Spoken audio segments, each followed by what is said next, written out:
In this explainer, we're going to get into a really powerful method from Behrend's Your Invisible Power. We're talking about how to use mental pictures in a practical way to direct your creative energy. And believe me, it goes way beyond just thinking positive. So, let's start with a question that I think a lot of us have asked. Have you ever really tried to visualize something you want? You put in all this effort, you're really concentrating, but it just feels like you're spinning your wheels. It can be super frustrating, right? Well, that's the exact problem we're going to tackle right now. And here's the big idea we're going to unpack. Visualization isn't some kind of mysterious, magical force that you either have or you don't. It's a skill, a trainable, disciplined skill. And just like any other skill, once you understand the technique behind it, you can get so much better at it. So here's our game plan. We'll kick things off with that visualization paradox. Then we'll get into what a mental blueprint actually is. We'll cover why stability is so much more important than force. Then we'll make it real with some examples. I'll give you a 1-minute practice you can try today, and we'll wrap up with your next step. Okay, so let's start with this paradox, that feeling of being completely stuck even though you feel like you're putting in all this mental work. Let's figure out why that actually happens. The secret really lies in seeing your mental picture not as some vague wish, but as a real, functional plan. A blueprint that literally guides energy from the world of thought into the world of form. So what do we really mean by a mental picture in this context? Well, think about it like this. It's a detailed thought blueprint. It gives specific, crystal clear instructions to that creative power that exists all around us. It's really the first step in turning an invisible idea into a visible reality. And this is just so crucial to get. It's not passive wishing. It's a functional blueprint. You know, an architect's drawings don't just hope a building appears. No, they contain the exact instructions needed to build it, piece by piece. Your mental picture is supposed to work the exact same way. And this is where we need to draw a really clear line. On one side, you have idle daydreaming. You know, it just kind of wanders around, no real direction, it's passive, it's gone in a flash. But on the other side, you have directed picturing. That's active, it's sustained, it has a specific goal and acts as that detailed plan. Okay, now we are at the absolute heart of this whole process. This is the idea that the quality of your focus matters so much more than the quantity of your effort. Behrend had this brilliant analogy for this. She talked about a magic lantern, which was basically an old-school slide projector. Now imagine trying to show a slide, but the light behind it is flickering and jumping all over the place. What happens? The picture on the wall is going to be a blurry, unclear mess.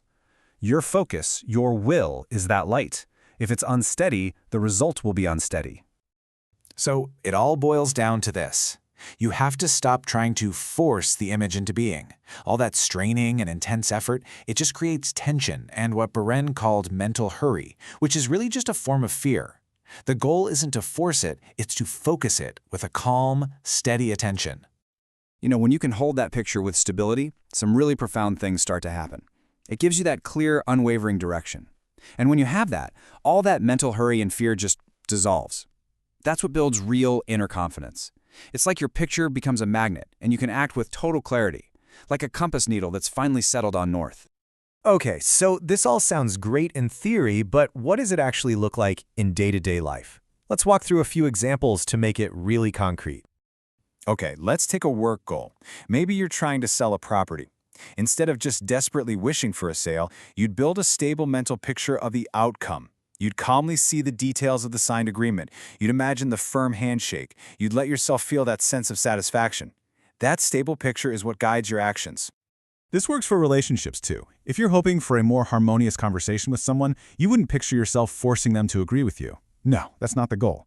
Instead, you'd hold a stable picture of the feeling of mutual understanding and respect. You focus on the quality of the connection, not on controlling the other person. And what about personal habits? Instead of getting into this big willpower battle with yourself, you'd form a stable picture of yourself already living the new way. You'd see yourself calmly, easily making the better choice, like picking the healthy meal. And you'd feel how good that feels. You're literally creating a new blueprint for your own behavior. All right, now for the most practical part of this whole explainer.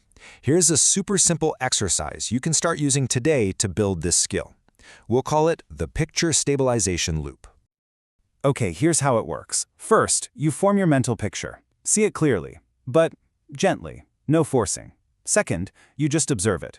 No strain, Just hold it lightly in your mind, like you're looking at a painting on a wall. Now third, and this is important, your mind is going to wander. That's totally normal. When it does, just gently and calmly bring it back.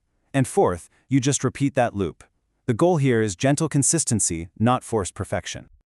See, the whole point of that little practice is to train yourself in inner stillness. It's from that quiet, calm place of observation that you build the mental stability you need for that blueprint to really work.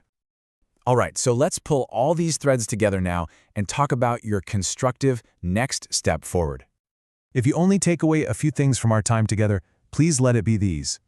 First, your mental picture is a functional blueprint. It's not just a fantasy.